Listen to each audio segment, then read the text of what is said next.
Southwest Pacific, 1943 dawn.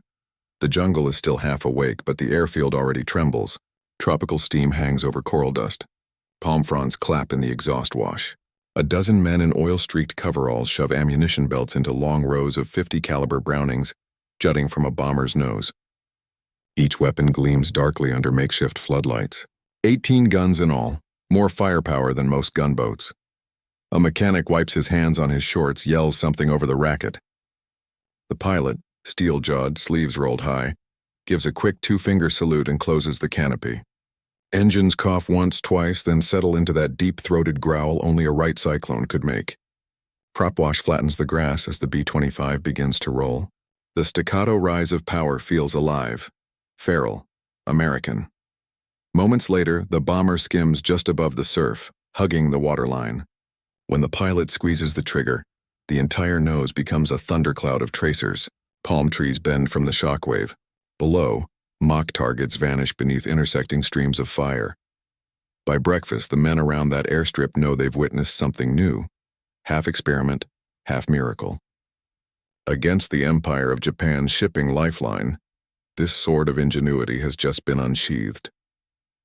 The question now, how did U.S. engineers turn an ordinary bomber into the Pacific's deadliest gunship? In early 1943, the balance of the Pacific War still leaned eastward. Japan held an empire that stretched from Burma to the Solomon Islands. Its sea lanes ran thick with convoys carrying men, oil, and munitions to the front. For the U.S. 5th Air Force operating from the dirt strips of northern Australia and New Guinea, the challenge was simple to describe, but brutal to solve. Stop those convoys before they reached the beaches, the long-legged bombers.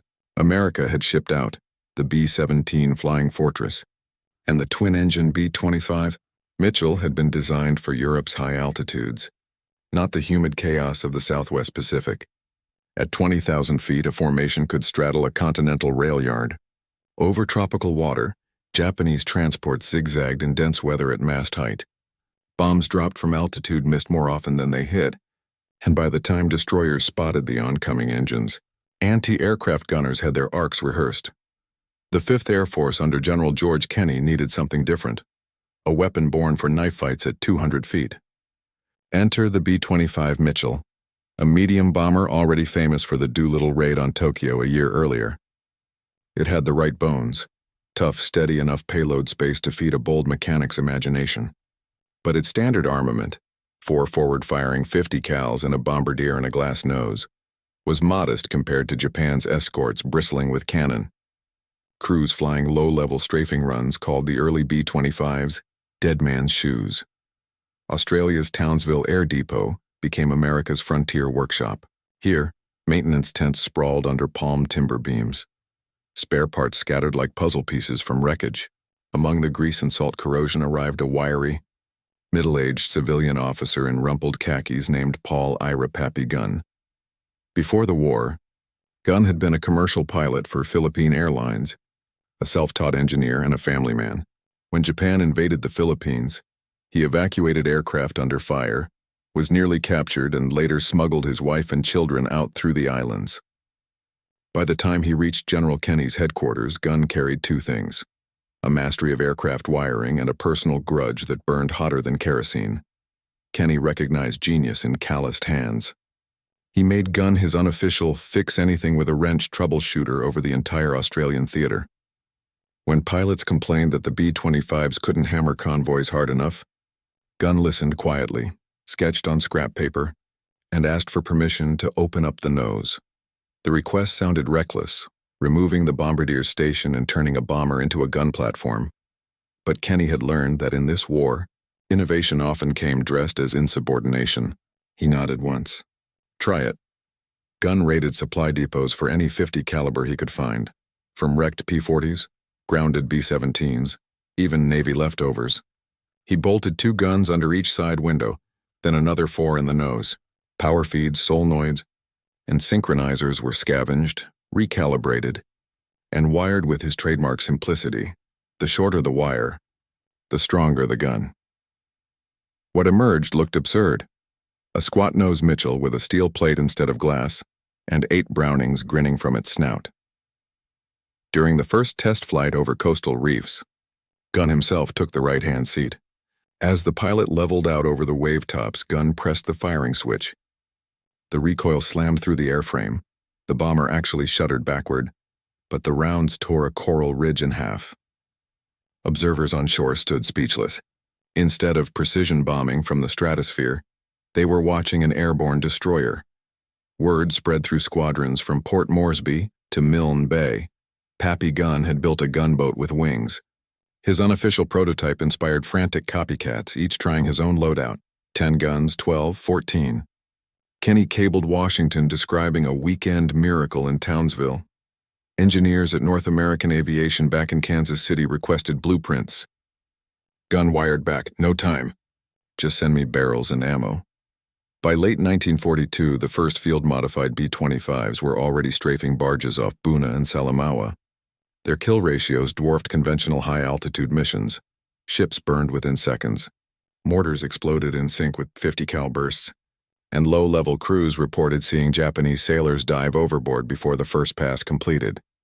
These experiments would soon evolve into official models, the B-25G and later H.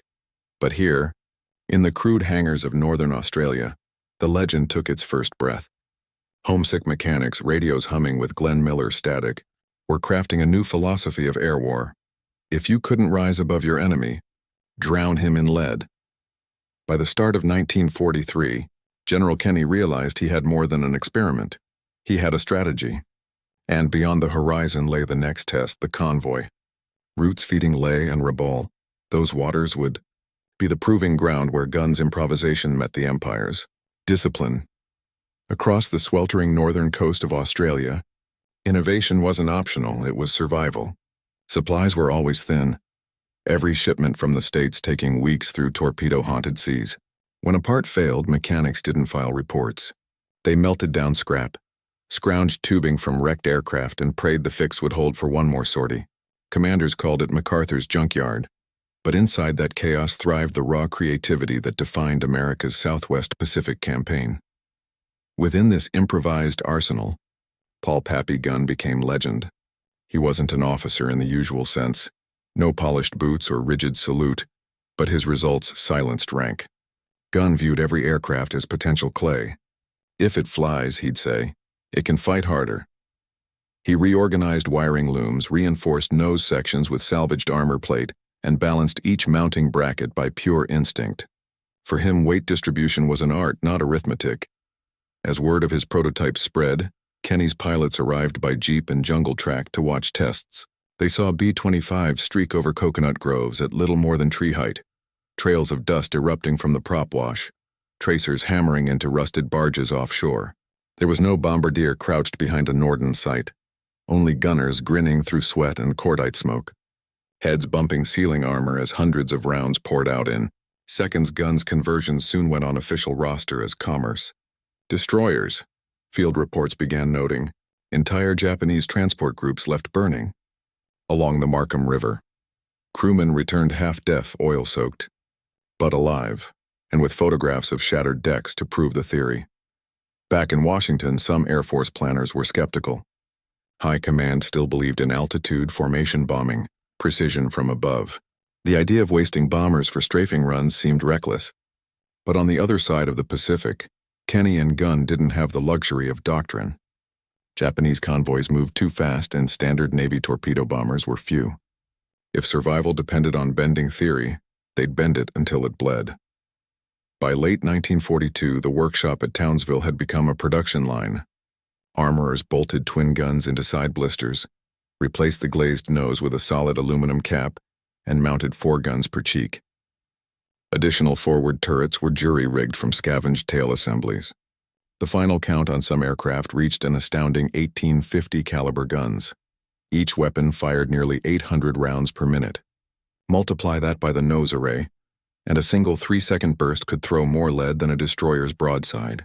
Gunn measured success not in modifications completed, but in seconds of sustained fire before barrels warped. General Kenny used these monsters to experiment with a dangerous idea borrowed from Australian pilots: skip bombing. Instead of diving or gliding, bombers raced in at mast height, released 500-pound bombs set for short-delay fuses, and skipped them like stones across the water into hulls. The B-25's new guns pinned deck gunners down during approach, pulling the enemy's head underwater before impact. The first missions astonished even their crews. Japanese scouts reported bombers flying so low, their propellers threw sprays across the wave tops. Destroyers couldn't traverse fast enough. Convoys that once protected Leh and Rabaul were now simply floating targets. But beneath the success ran one problem: range and maintenance. Those guns consumed ammunition faster than logistics could deliver. Each sortie ended with pilots shutting down on empty belts, barrels glowing cherry red.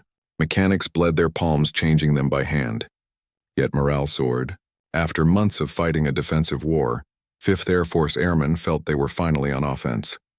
Meanwhile, the Imperial Japanese Navy began adjusting. Escorts spread out. Convoy routes zigzagged at night, and fighters waited in ambush along predictable approaches.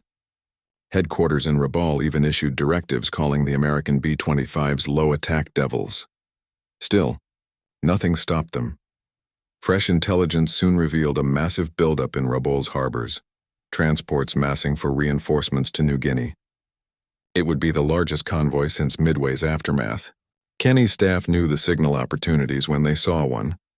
This would be the test that either validated or buried Pappy Gunn's creation. Orders went out across New Guinea outposts: refuel, rearm, and prepare the B-25 gunships for an operation that would define low-level warfare. Every gun cleaned, every fuse checked. Crews sketched shark mouths on noses, names on the metal: Bat Out of Hell, Dirty Dora, Big Stoop. The ex-airline mechanic stood back watching them and simply said, "Guess we'll see if they float." 2 weeks later, radar at WWII Station picked up the convoy leaving Rabaul. 8 transports escorted by 8 destroyers. Their course led straight into the jaws of Kenny's 5th Air Force. Over the Bismarck Sea, the age of the gunship was about to arrive in a blinding storm of steel and sea spray. When historians speak of innovation in war, they often imagine laboratories, fluorescent halls, and chalkboards of equations. But the B-25's transformation was born instead in tin roof sheds loud with insects and the metallic thud of hammers. Gunn's engineering bench was a sawn-off work table and leftover aircraft parts piled 6 feet deep. He tackled problems empirically. With every extra machine gun bolted to the nose, recoil forces increased exponentially. Bursts could torque the fuselage or snap mounts outright. Gunn countered by welding internal ribbing of salvaged aluminum from wrecked aircraft and mounting each gun in pairs to equalize forces. Electrical synchronization came next. Each trigger system by itself consumed precious amperage, so he devised a single firing circuit tied to the pilot's control column. When the stick's gun button was pressed, 18 barrels roared in precise unison. It turned the B-25 from a twin-engine bomber into a barely contained earthquake. Engineers stateside later studied his field notes and realized that his unscientific fixes aligned with perfect stress distribution models. Gunn hadn't guessed. He understood aircraft by feel. Military dispatches credited him with structural improvisation of unprecedented ingenuity. Though he joked, "I just made the thing shoot straight without falling apart." To pilots who had spent months flying at altitude, low-level attack demanded nerve of steel. There were no second chances at 200 mph or barely 30 feet above the ocean. Wave glare blinded eyes. Even a small swell could catch a propeller tip. The new B-25s had armor plating under cockpit floors, but little else for protection. Lieutenant John Hennebrey of the 13th Squadron remembered his first sortie. "I felt like a man sprinting across a rifle range in daylight." Notes and squadron logs describe goggles fogging, gun smoke filling the cockpit, enemy tracers so thick it looked like a red rain. Yet crews trusted their machines. The Mitchell was robust, able to lose an engine and still limp home. Pilots trained incessantly in skip-bombing tactics under Kenny's instructors. Using practice barrels and derelict barges, they learned to release ordnance within precisely 5 seconds of closing range. Timing late meant eating your own bomb fragments. Timing early meant missing entirely.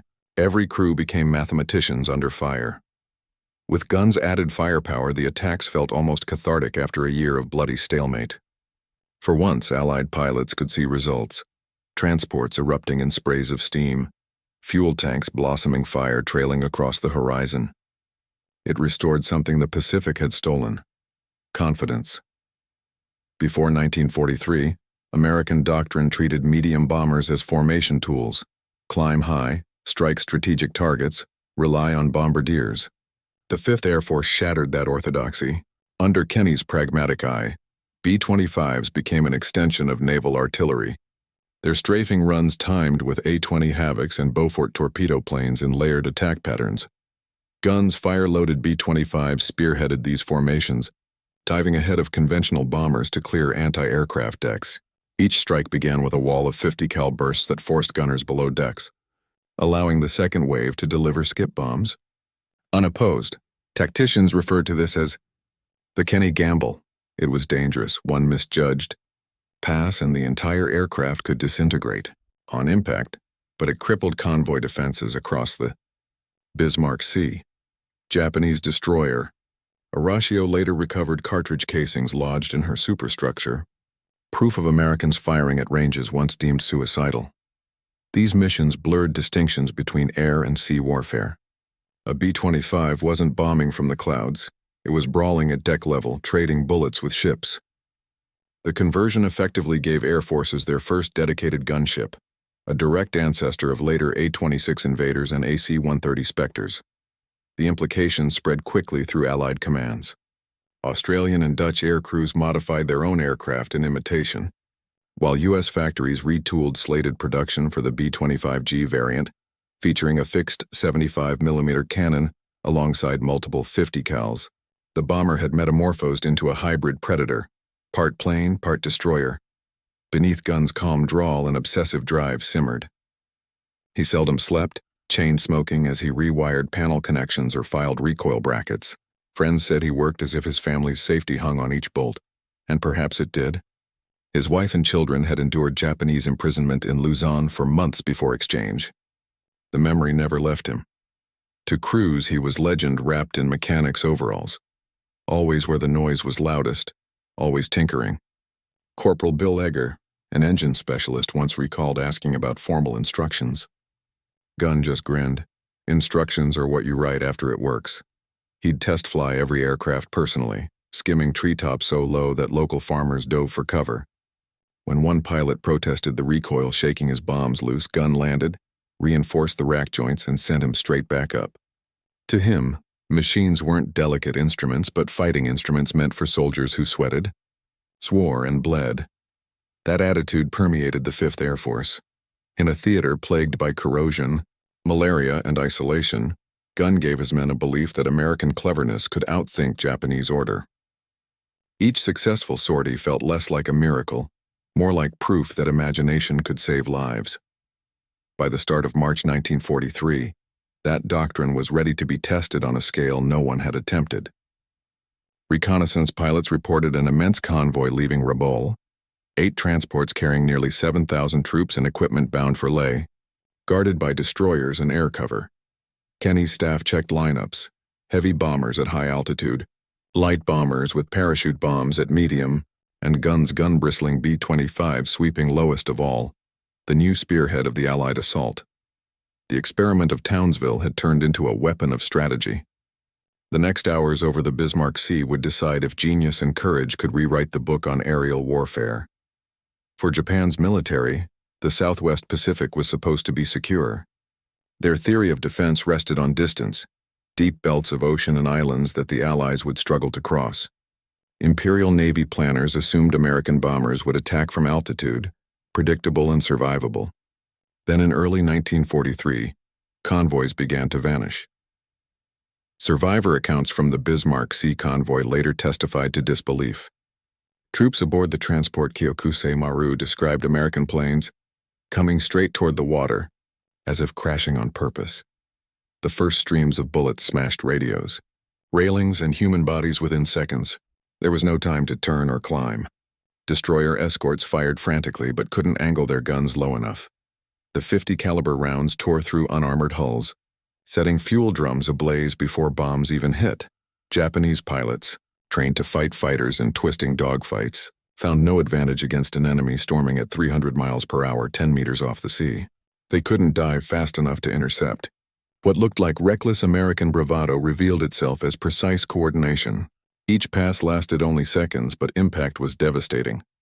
Reports arriving at Imperial Army headquarters in Rabaul used the phrase, "Bakudan Hiryu," bombers that flow like dragons.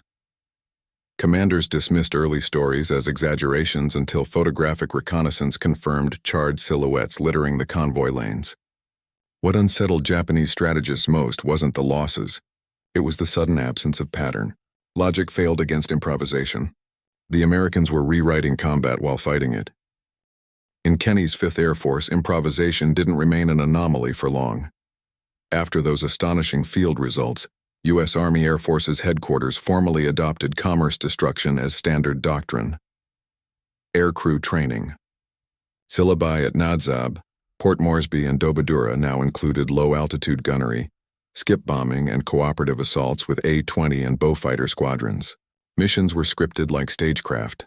First wave, B-25 gunship sweeping decks.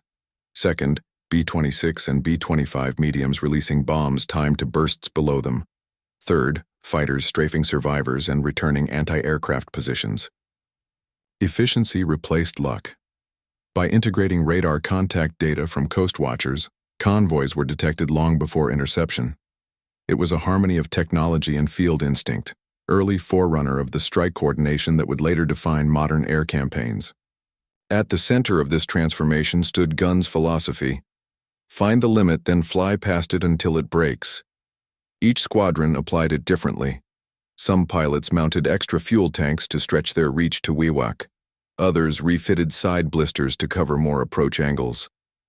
In an army of regulations, this creative anarchy somehow worked. Mechanics joked that paperwork burned faster than avgas, and Kenny let them be. Within months, production B-25G and H models rolled off North Americans' lines, sporting official forward cannons and long glassless noses. Gunn's dream legitimized by the factory floor. A field modification had become American doctrine. The gunship was now a class of weapon, not a curiosity. The emotional shift within the 5th Air Force was perhaps as significant as any tactical gain. For a year, Allied flyers had fought against odds that felt endless: jungle diseases, supply shortages, a relentless enemy. The arrival of the gunships reoriented morale overnight. Crews volunteered for sorties specifically to fly Pappy's pigs, as they affectionately called the converted B-25s. Letters home brimmed with cautious pride. "Looks like we've finally got the edge," one sergeant wrote to his wife.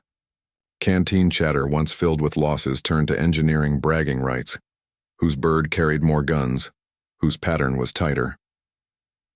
On the Japanese side, fear spread as swiftly.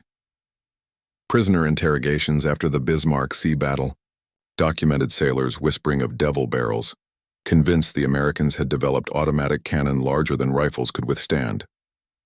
Propaganda units avoided mentioning the defeats to maintain morale, but rumors circulated that even command ships no longer guaranteed safety. The aura of invincibility surrounding Japan's naval convoys cracked. Psychology became a silent multiplier. Each victory, born of ingenuity, reinforced the American belief that creativity could outmatch rigidity. To Kenny's flyers and Gunn's mechanics alike, the B-25 gunship wasn't just hardware. It was proof that ordinary men equipped with tools and trust could bend war's momentum. By the last week of February 1943, gunships stood lined across Dobadura's muddy strip, fuel drums stacked, belts coiled, shark mouths freshly painted. They would soon join heavy B-17s waiting farther north for the same signal. The Japanese convoy passing through Vidya Strait. Around briefing tables, maps spread and pencils clicked.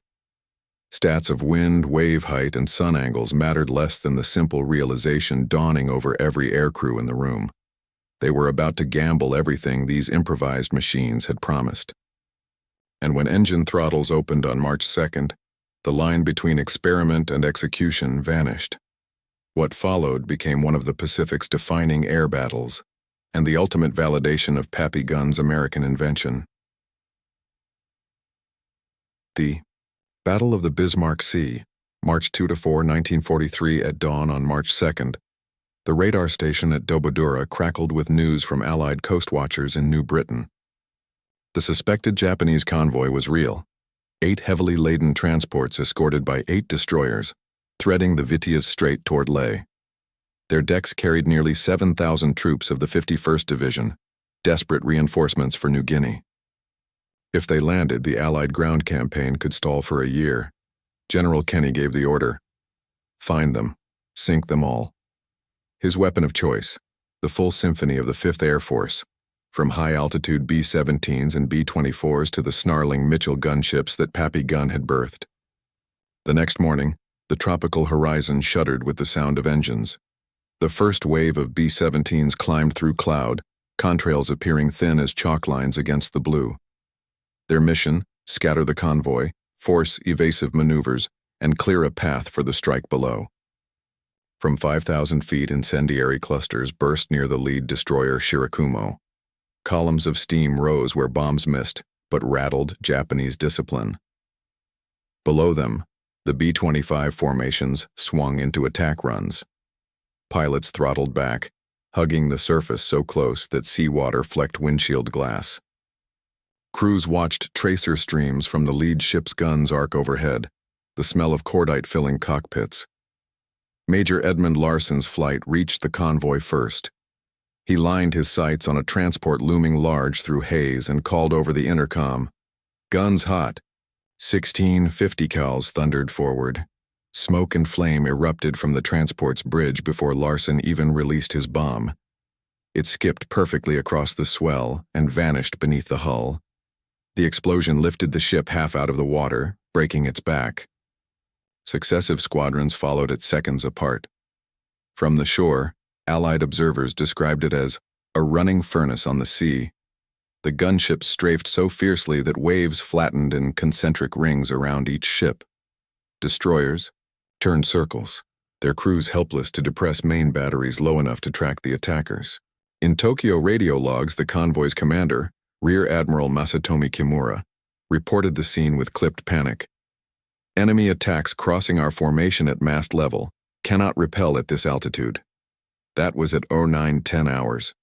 By 0920, Kyokusei Maru was gone. 5 minutes later, oil fires engulfed Io Maru. Through their gun sights, Americans could see survivors jumping into burning water. They were reminded this wasn't an exercise but annihilation. Japanese fighters from Leh arrived 20 minutes late, diving straight into flak and crossfire.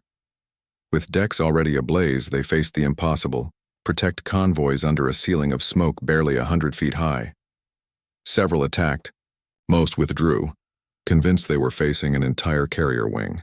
Above the slaughter, B-17s continued dropping 500-pounders that straddled fleeing ships. Then came the third wave: Australian Beaufighters sweeping in to strafe remaining escorts. The air over the Bismarck Sea turned black with debris and salt spray. Coordination was astonishing for a force operating from scattered jungle strips. A few months earlier, many of these aircraft had been considered obsolete. Now they worked seamlessly, each altitude layer covering the other like clockwork. In the midst of it all flew Pappy Gunn himself, unofficially attached to observe results. He watched tracers bite into Oigawa Maru and muttered, "Guess she can shoot all right." When later asked what he thought, watching his creation, in battle he simply said, "It's the sound that gets you, like ripping canvas multiplied by hell." As darkness closed that evening, 4 transports smoldered, survivors clustering on rafts. Kenny ordered patrols for morning mopping up. At 08 year on March 3rd, B-25s returned to finish what they had begun. One low-level pass at 50 feet reduced the beached Kembu Maru to twisted iron. Across 24 hours, the Air Force had executed perhaps the most decisive aerial strike on shipping of the Pacific War. By the time the last American formation withdrew, 8 transports and 4 destroyers were sinking or already submerged. Japanese rescue operations were cut apart by follow-on strafing. Intelligence later estimated over 3,000 men lost. Half of an entire division vanished into tropical waters. On the radio that night, Allied pilots heard Kenny's calm message: "The lesson has been learned. Ships that show themselves in daylight will not reach Leh." But behind that brief statement stood the proof that one man's modifications had rewritten the future of air warfare. No weapon tests, no board approvals, just the unshakable certainty that American resourcefulness could change a war's rhythm overnight. Yet even as flaming wreckage drifted toward the Solomon Sea, Japan's command prepared a counter, one final attempt to deny the sky back to the gunships. The dawn after the initial assault, March 4, 1943, opened with a slate-gray sky and the greasy shimmer of burning oil across the Bismarck Sea. Rain squalls masked the horizon, but every so often sunlight broke through and caught the silhouettes of floating wrecks, their twisted steel glowing orange beneath the surface. Reconnaissance aircraft from the 321st Recon Squadron circled at 10,000 feet, photographing what was left of the convoy. The pictures stunned everyone from MacArthur's headquarters to Washington. Entire troop transports gutted, destroyers listing, patches of sea blackened with fuel and debris. The triumph was absolute, but the battle wasn't finished. Across those same billows of smoke, Japanese destroyers Asashio and Arashio attempted the impossible, pulling survivors from oil slicks while mounting guns toward an approaching wave of American aircraft. These were not bombers at altitude now, they were hunters. At 0930 hours, another low-level formation of B-25s dove through the clouds, followed by Australian bow fighters sweeping in abreast. Their timing bordered on inhuman precision. They attacked each destroyer from opposite directions, saturating decks with gunfire. Arashio's bridge collapsed in seconds. Asashio's superstructure erupted into flame and capsized shortly after. The air smelled of salt, fuel, and cordite, the perfume of total defeat. Pilots returning from those strikes described seeing sailors waving white cloths on rafts, sharks cutting dark lines between them. It haunted many for years, even those who celebrated victory. War at sea had reached a new, merciless intimacy, one born not of strategy, but proximity. Back at Dobadura Airfield, maintenance crews listened by radio to mission debriefs as they loaded fresh belts into newly built gunships. Men worked barefoot in pooled rainwater, laughing nervously, adrenaline still echoing from the sky. Each knew this battle would rewrite the manual from which they had been taught. Even Kenny, not prone to sentiment, broke into a grin. I think Pappy's contraptions just paid their rent. On the Japanese side, Admiral Kimura's surviving staff reached Rabaul in stunned silence. Their convoy, a force meant to rescue the 18th Army, had been reduced to driftwood. The Imperial General Headquarters in Tokyo issued immediate orders. All future transport to New Guinea will proceed by night under heavy cover. It was the beginning of the end for Japan's ability to reinforce its forward positions by daylight. Signal intelligence at Bletchley Park later confirmed that Tokyo had classified the Bismarck Sea disaster as an unforeseen convergence of weather, tactics, and enemy innovation. That bureaucratic phrasing hid a deeper truth. Japan had been outthought. The Americans were fighting a new kind of war, one guided not only by industrial mass, but by imagination. 2 days later, Kenny visited the strip at Nadzab, where Gunn's modified Mitchells were parked. The aircraft looked monstrous up close, nose plates scorched, barrels black with residue, fuselage skins dented like tin drums. Gunn was already lying on a creeper beneath one of them, preparing to mount yet another pair of guns at a sharper downward angle. When Kenny asked how many he planned to add, Gunn smirked. "However many we've got left in the crate, sir." That outlook, equal parts mischief and genius, epitomized the American machine. Not perfection by design, but dominance through restless improvement. The jungle around them steamed from afternoon rain. The airfield reeked of aviation fuel. Gunn wiped his hands, looked up, and muttered, "They'll learn to run at night now. Fine. We can find them there too." Within weeks, those words proved prophetic. Radar stations and reconnaissance patrols, emboldened by the Bismarck Sea success, began hunting nocturnal convoys as relentlessly as they had done in daylight. The Allied airmen who had once hidden under the tropical sun were now the ones dictating hours of combat. News of the victory reached the U.S. by communique, no headlines, only an understated release. 5th Air Force attacks enemy convoy approaching Leh. Heavy losses inflicted. Yet inside the War Department, analysts quietly noted the strategic turning point. The Japanese naval lifeline to northern New Guinea had been effectively severed. In the aftermath, engineers at North American used field reports from Gunn's crews to refine the next batch of production models, adding side armor, heavier mounting brackets, and internal ammo chutes. The B-25 had evolved from medium bomber to dedicated attack aircraft in less than 6 months, a metamorphosis no other nation achieved at such pace. As the sun dipped behind the Owen Stanley Range, the men at Dobadura gathered in shadows of their idling bombers. There were few speeches, just the rhythmic clink of tools and the low laughter of exhaustion. Somewhere in the background a radio played, "Don't Sit Under the Apple Tree." Above that distant song rolled the last echoes of the battle. The hum of returning aircraft, the hiss of cooling engines, the satisfied silence of soldiers who knew they had changed the war's language. The Bismarck Sea had confirmed what the experiment in Townsville had promised, that American ingenuity, when fused with courage, could dismantle an empire one convoy at a time. When reports of the Bismarck Sea victory reached General MacArthur's headquarters in Brisbane, the tone was unusually quiet. There were no parades, no grand communiques. The war in the Pacific was still far from won, and yet every officer in that room understood. Something fundamental had shifted. Japan had lost its lifeline to the southern front. Within days, intercepted, radio traffic confirmed the scale of the destruction. Out of 16 ships that had set sail from Rabaul, 12 lay on the seabed. Japanese rescue vessels scooped oil-coated survivors from the surf, but were attacked again by patrolling bow fighters and B-25s. Even hardened intelligence officers stared at casualty estimates. Over 3,000 troops drowned, wounded, or burned, numbers that crippled the 18th Army's strength on New Guinea's north coast. At the American airfields, the mood was a mixture of triumph and disbelief. Crews who had gambled everything on Pappy Gunn's field modification saw the results with their own eyes. Mechanics lined up on runways to greet returning Mitchells, their fuselages streaked black from muzzle blast. Ground photographers documented the damage, nose mounts half melted, spent shell casings knee-deep on cockpit floors.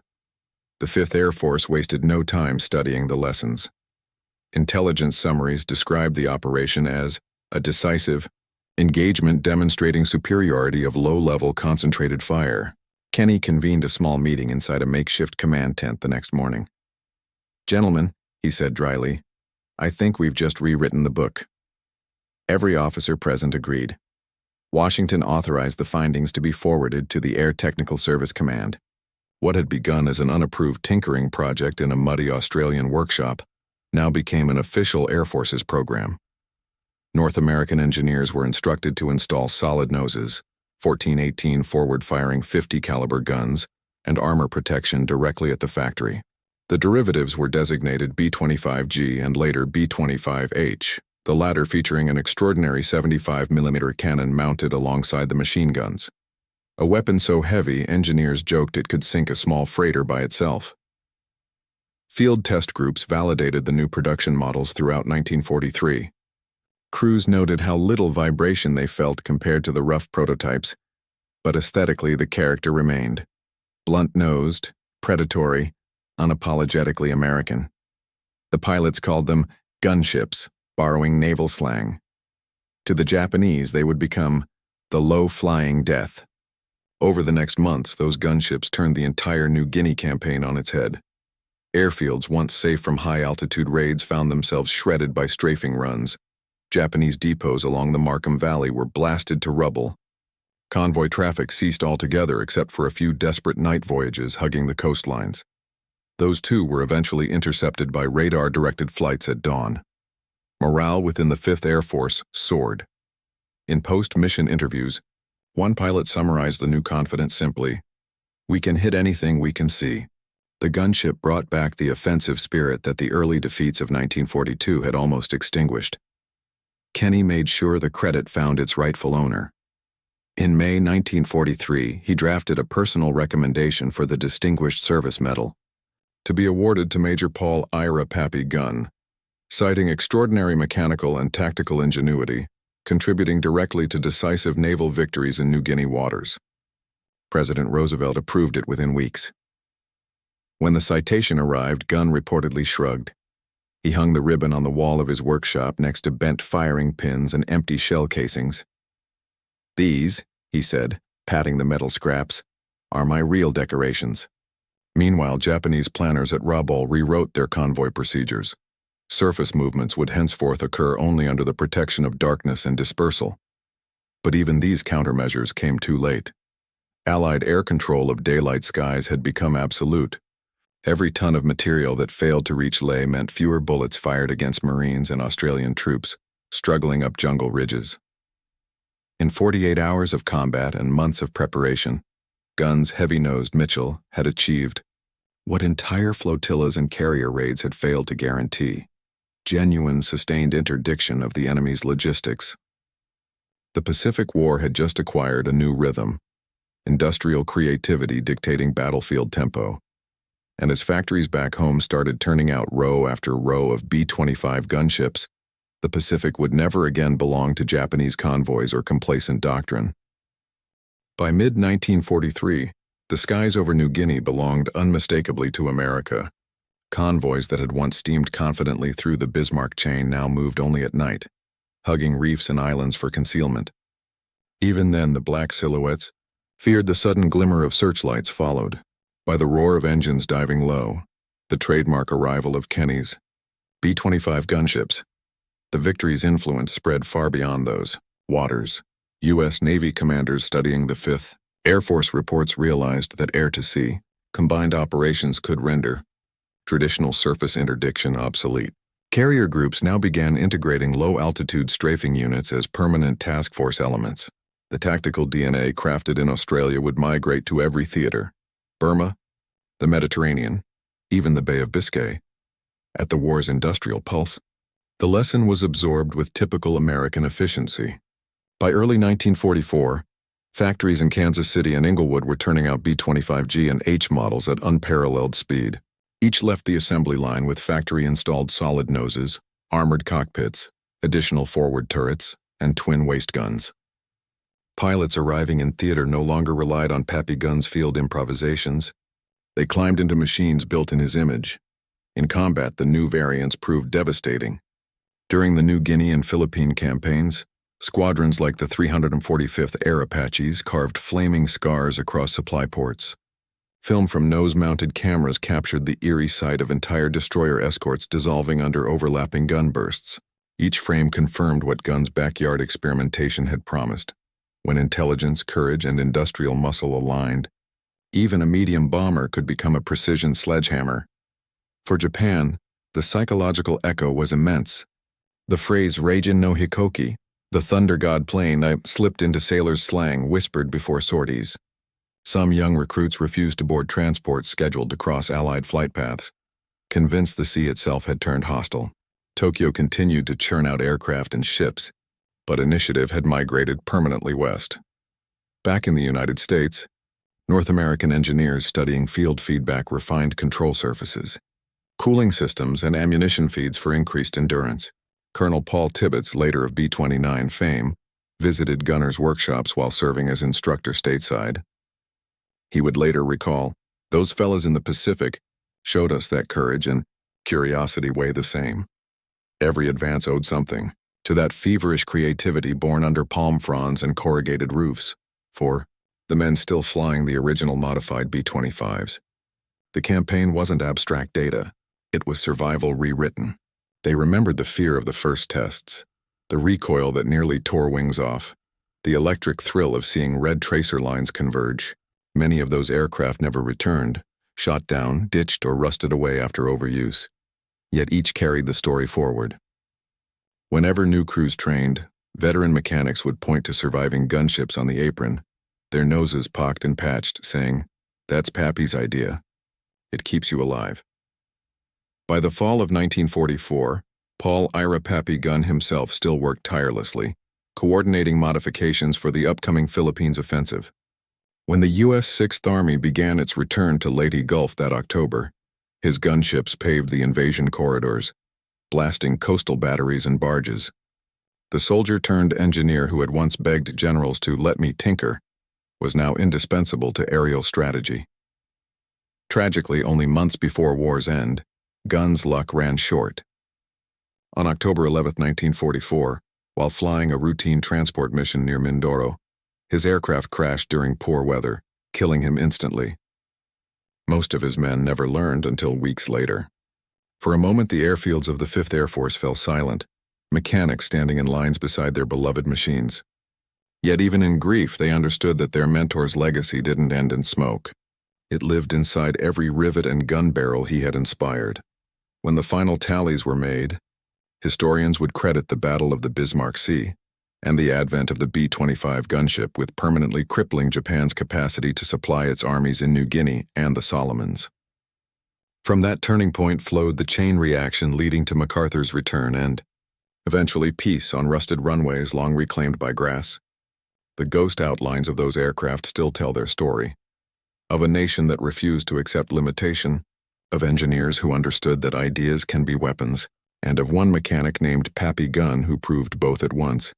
And from those same horizons would rise the next generation of American air power, sleeker, faster, yet forever carrying the echo of the Mitchell's thunder at wave-top height. In every war there are victories measured in square miles, and victories measured in ideas. The story of Pappy Gunn and the B-25 gunship belongs to the latter category, a triumph of thought over circumstance. It began not with blueprints but with frustration. Bombs missing, crews dying, convoys slipping through untouched seas. Out of that frustration came a spark of refusal, the distinctly American belief that if something doesn't work, you make it work. Gunn's modified Mitchell embodied the spirit of a country that blurred the line between mechanic and strategist. Each dented barrel and soldered wire testified to a culture of invention born from necessity. It was technology with fingerprints, imperfect, improvised, unstoppable. And in the Pacific, that mentality mattered more than any manual. While Japan fought by doctrine, America fought by adaptation. The difference was creativity given freedom. The B-25 gunship's thunder marked more than the defeat of a convoy. It signaled a shift in the nature of warfare itself. From that point onward, air power was no longer just altitude and precision. It was flexibility, ingenuity, and the willingness to experiment under fire. Engineers back home took note, carrying Gunn's instincts into the next generation of attack aircraft. From the invincible A-26 Invader to the modern A-10 Warthog, every machine built to dive low and strike hard carries a faint mechanical echo of Gunn's invention. For those who flew them, the lesson was simpler. Machines are extensions of men, and men, when trusted to think freely, can outfight prediction. Pappy Gunn never sought heroism. He sought efficiency.